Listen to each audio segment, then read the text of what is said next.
The Nisga'a have held the largest reunion in their history. Some came home for the first time since they were taken away to residential school as children. Their membership numbers 600,000 strong, but only 2,000 live in the Nisga'a homeland in northern British Columbia. The rest scattered around the world. Rob Smith documented this incredible journey home.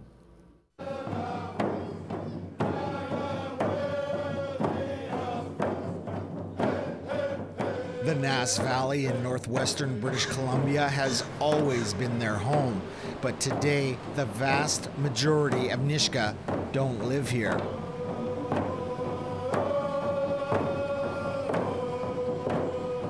The Nisga'a homeland is awe-inspiring,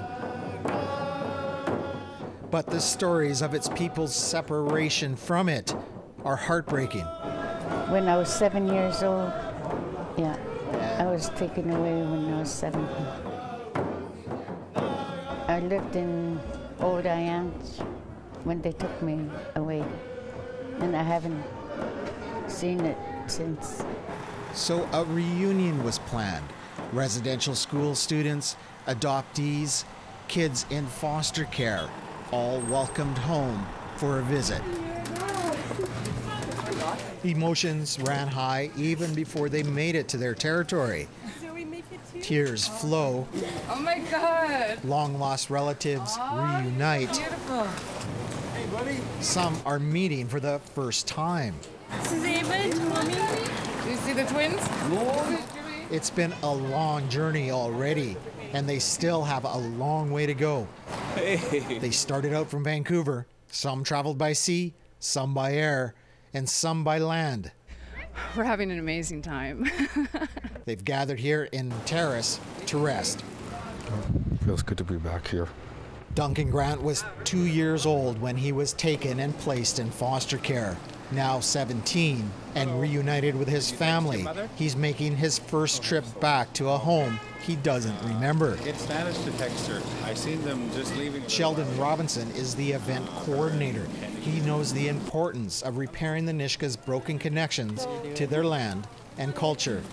Many of these children have never been home at all. Oh no. Brought a lump to my throat right away and tears to my eyes. No, to know that we're here and the reconnection is happening for our people. Wow. The travelers will rest the night. While back home in the Nass Valley, their relatives prepare for a week's worth of celebrations and feasts.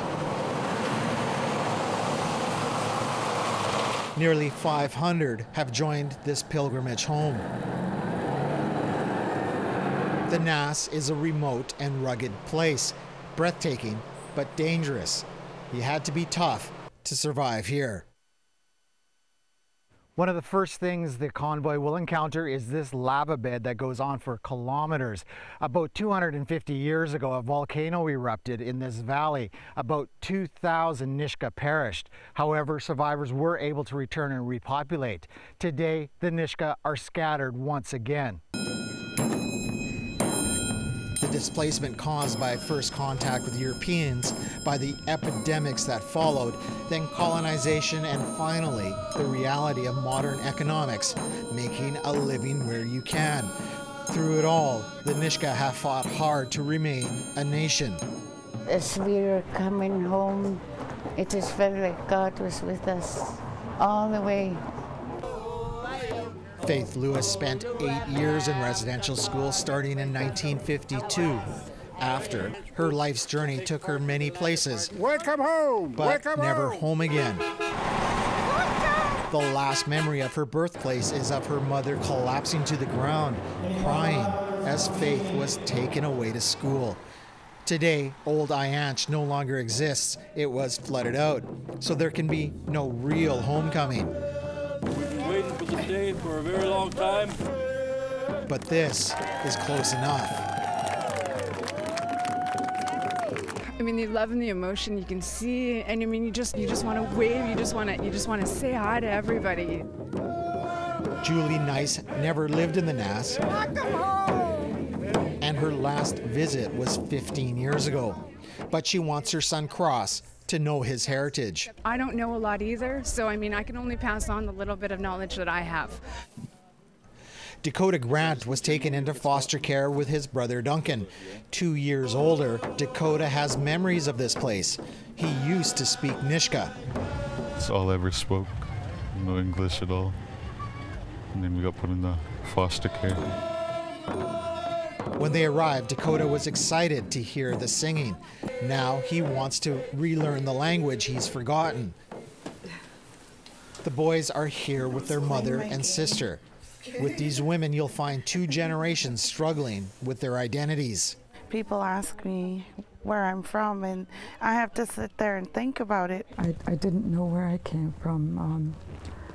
And like I said, I'm just learning that now. It felt really good because I finally actually felt some acceptance somewhere, because I don't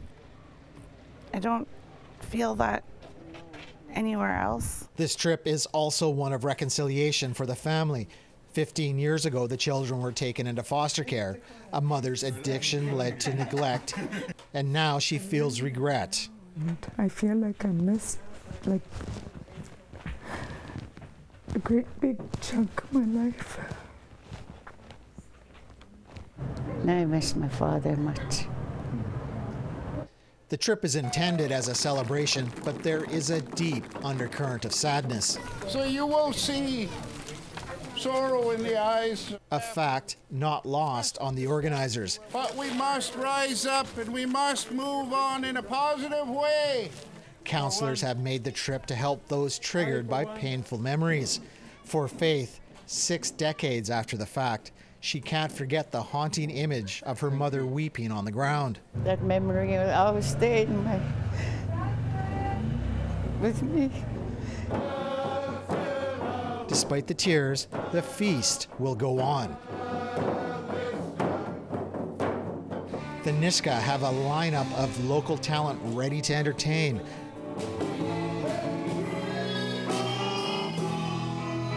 Complete with a Nisga'a Elvis, who plays Dixieland jazz on a trombone.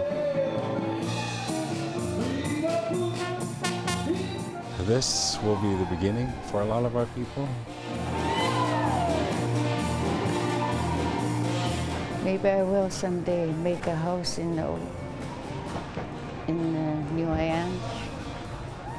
Bring my children home. Faith's old village is gone, but a new village has been built. Perhaps a new life can begin there. However, there are 4,000 Nisga'a that live elsewhere. It's not realistic to think many will return to the Nass for good. But for those that made this trip, there is responsibility going forward. Every time their family has a feast, they will come home, they will take part, they will do what they need to do as an Nisga'a citizen. They will take their place in their family. I never thought this journey was going to be as powerful, but it ended up being really powerful. The largest family reunion in Nisga'a history has left many here stronger than before and grateful to have arrived after a long journey home. Rob Smith, APTN National News in the Nass Valley.